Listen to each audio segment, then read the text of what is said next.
RTCI nous réunit. Et Allah Dilena du groupe de musique Touareg de Gat Emran Ténéré, c'est ce que vous pourrez écouter ce week-end dans le cadre du festival Menhaj Libya pour la Libye dans les espaces de l'Institut français de Tunis. On vous en parlait tout à l'heure justement, ce festival qui aura lieu ce week-end et qui est organisé par les ambassades de France en Libye et en Tunisie ensemble qui s'unissent pour le coup. Et j'ai le plaisir ce soir d'accueillir pour nous en parler son Excellence Madame Brigitte Kurmi, ambassadrice de France en Libye. Bonsoir. Bonsoir. Et merci d'avoir accepté l'invitation. Avec plaisir. Et puis Denis Sainte-Marie, donc, qui est conseiller de coopération et d'action culturelle et qui est aussi directeur de l'Institut français de Libye. Bonsoir. Bonsoir. Et qui a beaucoup travaillé apparemment depuis 2 mois, qui est dessus, qui dort plus la nuit pour préparer ce festival. Donc festival prévu les 11 et 12 mars dans les espaces de l'Institut français de Tunis. Pour le coup, donc, on va un petit peu expliquer les choses, Madame l'ambassadrice, justement, parce que vous êtes ambassadrice de France en Libye avec résidence à Tunis. C'est pour ça que vous êtes là et c'est pour ça que l'événement a lieu en Tunisie. Maintenant, la question qu'on s'est posée, c'est comment s'est mis en place ce festival pour la Libye, qui a pris contact avec qui? Est-ce que c'est l'ambassade de France en Tunisie ou est-ce que c'est l'ambassade de France en Libye? Comment s'est passée la petite histoire, on va dire? La petite histoire dans la grande histoire. Dans la grande histoire, voilà, avec des précisions, comme ça. Bon, écoutez, moi j'ai pris mes fonctions ici en Tunisie pour la Libye au mois d'octobre 2016. J'ai la chance que l'ambassade de France en Libye, qui pour l'instant ne peut pas être postée à Tripoli, soit accueillie par ce beau pays qu'est la Tunisie. Et ça, c'est la première chance. La deuxième chance, c'est d'avoir des excellentes relations avec l'ambassade de France à Tunis. Nous nous voyons régulièrement avec l'ambassadeur Olivier Poivre d'Arvor. Et un jour, comme ça, à l'occasion d'une mission d'un de nos collègues parisiens, nous avons échangé au cours d'un repas. Je revenais d'une mission à Tripoli et j'avais été étonnée par la vitalité des Libyens que j'avais rencontrés et le fait qu'ils s'intéressaient à la culture, aux arts, à la musique, malgré les conditions difficiles dans lesquelles ils vivent. Oui. J'en ai parlé à Olivier et il m'a dit organisons quelque chose. Et voilà, c'est vraiment une idée qui a surgi au coin d'une table, dans la convivialité et qui est partie comme ça à l'automne. Oui. Alors bon, c'est une idée comme ça, mais vous savez, la diplomatie, c'est une boîte à outils multiples. C'est beaucoup d'analyse politique, c'est beaucoup de négociations, mais c'est aussi, et c'est essentiel, c'est faire connaître, faire se comprendre, donner à voir et sortir des clichés. Et l'idée, c'était justement ça, parce que la Libye, qu'est-ce que c'est? Qu'est-ce que c'est pour le grand public? Que ce soit... en Tunisie ou ailleurs? Alors, peut-être moins en Tunisie qu'en France, mais en tout cas, pour la France, pour le grand public, c'est beaucoup de guerres, beaucoup de milices, beaucoup de combats. Et on oublie que c'est des hommes et des femmes, des créateurs, des musiciens, des gens qui vivent, qui aspirent à la paix et qui continuent de créer. Et c'est cette idée qu'on a voulu rendre visible et réel à travers ce festival. Alors vous avez vous-même regardé le programme tout à l'heure en disant il y a beaucoup de choses, mais c'était l'idée exacte qu'on voulait transmettre, c'est-à-dire c'est un foisonnement et ce foisonnement, on veut que ça donne une autre image de la Libye et que ça donne de l'espoir. Et dans ce foisonnement aussi, il y a beaucoup de jeunes créateurs, de jeunes créatrices. Et voilà, on veut donner un petit peu de joie et d'espoir et d'horizon un peu plus rose que celui qui est celui qu'on entend quotidiennement à la radio, à la télévision ou dans les médias. Je vois que le slogan de votre radio est « Nous réunis ». J'allais parler de slogan également. Oui. C'est un peu ça qui est l'objectif de cette rencontre. C'est pas pour rien que ça se passe en Tunisie. La Tunisie est une sœur, une cousine. Les peuples libyens et tunisiens ont tellement de points en commun. Et puis ils ont un destin commun, aussi bien pour le pire que pour le meilleur. On va essayer de montrer le meilleur pendant ce festival. Et puis même avant le printemps arabe, les Libyens venaient tous les ans en Tunisie, donc on les accueillait. Maintenant, ils sont nombreux en Tunisie et je pense qu'ils doivent être à l'écoute, ils doivent être intéressés par ce festival. Le slogan est d'ailleurs « Une autre Libye est possible », n'est-ce pas? Absolument. Pour ce festival. Absolument. Alors, le public cible, justement, est-ce que ce festival est pour pour les Libyens qui résident en Tunisie, pour les Français, pour les Tunisiens qui ont envie d'en savoir davantage sur la culture, sur le patrimoine, de la Libye justement. Est-ce que c'est aussi, comme vous l'avez dit, pour prouver qu'il y a vraiment beaucoup de gens, d'artistes, de comédiens, de chercheurs libyens, qu'il n'y a pas justement que des guerres et autres? Écoutez, vous m'aviez aussi demandé quel est l'objectif de ce festival. L'objectif de ce festival, c'est de remettre la Libye sur la carte, et sur la carte de la création, pas seulement sur la carte des problèmes. Des conflits et politiques. donc, en termes de public cible, ça veut dire tous les Libyens, où qu'ils soient en Libye, qu'ils soient hors de la Libye, qu'ils soient pour beaucoup d'entre eux en Tunisie. Mais d'abord, c'est pour les Libyens. Ensuite, c'est pour tous ceux qui s'intéressent à la Libye. Et parmi ceux-là, il y a bien sûr les Tunisiens au premier chef, mais il y a aussi des Français, de la communauté internationale. Le programme qui a été brillamment monté par Denis, oui, on va en parler, qu'on a beaucoup fatigué pour cela, intéresse beaucoup d'autres partenaires européens ou autres. Et notre espoir, c'est que cette initiative française de 2 ambassades fasse beaucoup de petits et que ça lance une dynamique pour que la Libye soit inscrite sur cette carte de la création. Alors je m'adresse à vous, donc Denis, vous avez eu la lourde tâche, j'imagine, pour la programmation. Avant de la détailler, peut-être juste après une petite pause musicale, une idée sur comment vous avez perçu ce festival, comment vous l'avez mis en place, qu'est-ce que vous avez dit, voilà, il faut vraiment miser sur le patrimoine, l'histoire et les arts, ou comment ça s'est passé? On va y revenir certainement après la pause, mais c'est justement un ensemble des deux. Il y a un cycle de séminaires pour parler des grands enjeux de la Libye ancienne, de la Libye actuelle. Et puis il y a tout un festival de 2 jours, sachant que ces 2 moments, ces 2 séquences sont ouvertes très largement au public. Donc ça, pour le programme, on va en parler après cette pause musicale. Là, on va écouter du Malouf, signé Hassan Alibi, pour parler tout à l'heure des tables rondes, justement, des expositions, des conférences thématiques, des rencontres avec les écrivains, de l'espace gastronomique, parce que voilà, l'art culinaire est aussi là, les concerts, justement, de 4 groupes musicaux dans celui-ci que nous écoutons. Donc, on revient tout de suite.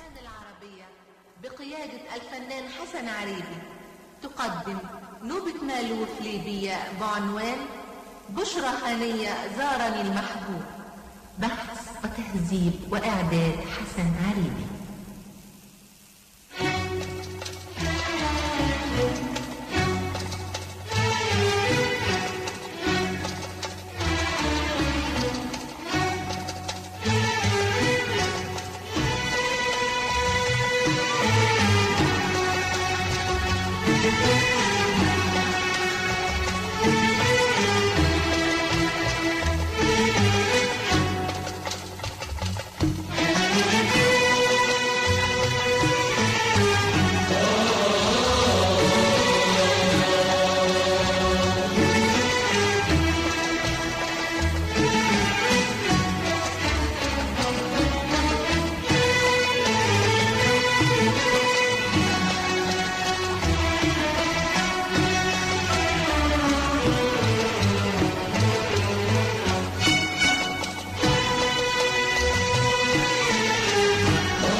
Voilà, petit extrait de Malouf, le Malouf de Hassan Alibi. Et on parlait en off, on se disait, ça ressemble beaucoup au Malouf tunisien. Voilà, pour dire que vraiment, nous sommes voisins, frères, la Libye et la Tunisie. Et on parlait également de programmation riche, donc qui s'étalera sur les 2 jours, samedi et dimanche, respectivement 11 et 12 mars, avec, je rappelle mes invités, donc Madame l'ambassadrice Brigitte Curmi, ambassadrice de France en Libye, et puis Denis Sainte-Marie, qui est directeur de l'Institut français de Libye et qui est aussi conseiller de coopération et d'action culturelle qui s'occupe de la programmation. Alors Denis, on voulait en savoir plus sur cette programmation riche et diversifiée parce qu'il est question de patrimoine, il est question d'histoire, d'identité, il est question de Libye contemporaine, d'exposition, de cinéma, de calligraphie, de musique, d'art culinaire et tout ça. Donc ensemble, on va essayer de synthétiser. Essayons. Alors, d'abord, il va y avoir 2 jours de festival, avec, comme vous l'avez dit, une multitude d'activités. Alors, on vient d'écouter un superbe morceau de musique. Cet orchestre sera là. Il sera en représentation exactement, samedi à 19h30. Il y aura eu des interludes musicaux de Zoukra toute l'après-midi, qui seront entrecoupés de ce qu'on appelle un café littéraire. Donc, 5 écrivains libyens viendront discuter, présenter leur œuvre au public. Il y aura également des ouvrages sur la Libye, écrits notamment par M. Claude Sintès, qui est l'un des grands experts de la Libye, et qui est archéologue. Et donc, la musique reprendra le dimanche soir, avec également de la musique rap, présentée par un label, des jeunes venant de toutes les régions du pays. Oui. Et puis, le soir, nous finirons avec un groupe Touareg, très réputé, qu'on écoutait tout à l'heure. De Rat. Exactement. Et donc, j'ai déjà évoqué cet aspect café littéraire, mais il y a aussi une très grande exposition sur la création contemporaine, composée de des œuvres de 12 artistes, avec différentes techniques, avec une installation d'art contemporain qui a été présentée à Londres récemment, mais également avec de la peinture, de la photographie, de la calligraphie, de quelques œuvres de sculpture de M. Ali Wakwak, sculpteur réputé de Benghazi. Également, nous aurons une conférence sur la vieille ville de Tripoli. Et puis, comme vous le disiez à l'instant, toute la journée, nous aurons la chance de pouvoir déguster de la cuisine libyenne. Oui. Voilà. Et c'est une cuisine que nous avons testée et qui est excellente. J'allais poser la question. un plat coup de cœur? Oui, non? Non, tout était parfait. Tout était bon. Le couscous bousla. Le couscous bousla, voilà. Je vais essayer ça, tiens. Sinon, pour revenir au séminaire, toute la journée du samedi, ceux qui le voudront pourront préférer... on peut faire les deux de toute façon. Mais dans l'auditorium, il y aura 2 séminaires qui se succéderont. Le premier sur la Libye antique. Oui. Le patrimoine libyen, comme vous le savez, est d'une extrême richesse. Tout à fait. Et avec des similitudes, évidemment, avec la Tunisie. L'expérience punique, grecque, romaine. Mais avec des vestiges dans certaines villes, comme Leptismania, qui sont restés quasi intacts. Où on retrouve en tous les cas bien les volumes de la ville antique. Dans le contexte actuel, c'est aussi un séminaire un patrimoine qui était en relatif péril. Oui. Et ce séminaire a vocation justement à contribuer à une mobilisation de tous, une sensibilisation des populations. Et donc c'était un élément très important et nous avons des personnalités rassemblées par la mission archéologique française pour la Libye antique avec des chercheurs français mais également libyens, et ce séminaire sera présidé par le directeur du musée du Louvre qui nous fait l'amitié de venir Monsieur participer et qui est également très impliqué dans la réflexion sur la protection du patrimoine en péril. Il a notamment présenté en 2015 au président de la République un rapport avec 50 propositions. Donc nous sommes très intéressés à l'entendre pour pouvoir bénéficier de cette expertise et la la partager avec nos amis libyens, mais également les archéologues et les spécialistes du patrimoine tunisien qui nous feront l'amitié de venir assister à ce séminaire. L'après-midi, nous évoquerons avec un panel composé de chercheurs, notamment libyens, mais également tunisiens et français, les défis de la Libye contemporaine. Ouais. Et nous dégagerons ensemble les raisons d'espérer, au-delà des aléas et des vicissitudes du moment. Et des ébauches de solutions. Voilà, et ce programme donc se déroulera, je le rappelle, dans les locaux, dans les murs, et nous l'avons développé ensemble avec l'Institut français de Tunisie. Oui. Il sera ouvert au public. Les activités peuvent être, comment dirais-je, découvertes sur le site de l'Institut. Il y a également un Facebook dédié. Et sur la page Facebook de l'ambassade de France en Libye. En Libye, tout également. Et voilà. L'entrée est libre, c'est ça ? L'entrée est libre, bien Absolument. évidemment, et de 10h du matin à 10h du soir. Libre pour tout, pour les concerts, pour les spectacles, pour et les pour cafés les littéraires. séminaires Oui, aussi. bien sûr, pour les séminaires. Et pour les séminaires. Alors, on posait la question si c'était dans quelle langue, justement, puisque ce sera en arabe, en français, en anglais ? Ça sera dans la langue de chacun. Et par exemple, pour les séminaires seront trilingues, en ce sens qu'il y aura une traduction simultanée dans les 3 langues. Super. Le café littéraire se déroulera essentiellement en arabe, avec une traduction alors seulement en français. Nous avons aménagé un très très bel espace. L'ensemble de la grande cour de l'Institut est recouverte d'une bâche avec des aménagements sublimes. Et il faut venir nombreux les découvrir.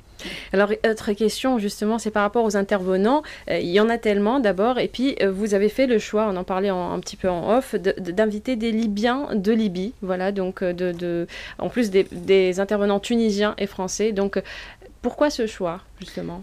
Parce que ça rejoint ce que je disais au début, la diplomatie et la diplomatie culturelle, ça consiste à faire entendre ceux qui ne sont habituellement pas assez entendus.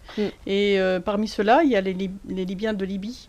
Il faut vraiment réinscrire la création libyenne sur la carte, parce qu'elle a été trop longtemps pas accessible pour les raisons que vous savez. Et donc, c'était très important pour nous que ça soit d'abord les Libyens de Libye qui parlent. Bien sûr aussi, tous les autres sont les bienvenus. Et d'ailleurs, ils nous ont beaucoup aidés à travailler sur ce sujet. Je pense en particulier à Madame Alia Senoussi, qui est une grande promoteuse d'art contemporain, si je peux me permettre, ce promoteuse le lendemain du 8 mars. Donc c'est une conjugaison, si vous voulez, entre la création à l'intérieur et la création dans la diaspora. D'ailleurs, ils l'ont perçu comment, justement, les artistes et les chercheurs de Libye, cette initiative ? Est-ce qu'ils étaient en attente, justement ? Mais écoutez, si on en croit le nombre de gens qui sont intéressés et qui nous disent qu'ils vont venir, je crois que c'est vraiment quelque chose qui avait besoin d'exister. On a lancé l'idée, comme je vous le disais au début, d'une manière tout à fait spontanée, mais je vais utiliser une expression un peu populaire, la sauce a pris très vite. Nous avons eu quantité de sollicitations, de propositions, et vous dites qu'il y a beaucoup de gens dans ce festival, mais on a une liste beaucoup plus longue pour les fois suivantes. Donc on a de quoi, si vous voulez, la dynamique, c'est une première fois qui sera suivi de nombreuses autres fois. On l'espère. Pour résumer, en tout cas, pour les séminaires, il y a à peu près une dizaine d'intervenants pour chaque sujet, chaque thématique. Il y a plusieurs artistes, justement, qui participent, donc ils sont là. Est-ce que la possibilité, justement, que les autres éditions se passent en Libye, et c'est éventuel, ça peut se faire ? Écoutez, c'est notre souhait le plus profond. Je vous ai dit tout à l'heure comment est née l'idée à la suite d'une mission à Tripoli, que j'ai effectué, et nous discutions comme ça de manière tout à fait informelle en attendant un rendez-vous officiel avec des Libyens qui me racontaient leur vie quotidienne et leurs intérêts quotidiens pour la musique, etc. Et bien évidemment, aujourd'hui, on fait ça à Tunis. Vous imaginez qu'un événement de cette ampleur nécessite d'être programmé dans la sérénité, dans la facilité qu'on peut trouver, et la sécurité qu'on peut trouver à Tunis aujourd'hui. Notre souhait le plus cher, et j'espère que ça interviendra avant la fin de mon mandat comme ambassadrice de France en Libye, c'est de faire ça à Tripoli ou ailleurs en Libye.